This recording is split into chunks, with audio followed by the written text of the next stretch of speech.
आणि बापू तुम्ही माग सारायला जाऊ नका, तिथं झेकडा हातात घ्या. तुम्ही गाड्या सारून माग येसोर मागला अर्ध्यात येतोय. गाड्या सुटल्या. सेमी फायनल या मैदानातला 2 सुटला आणि 2 मध्ये लढत चालू आली. एक गाडी बाद झाली. 5 गाड्या पळतायत. सुंदर अशी लढत पाहायला मिळते.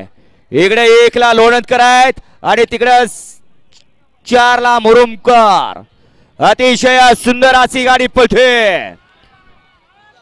अतिशय सुंदर लढत झाली.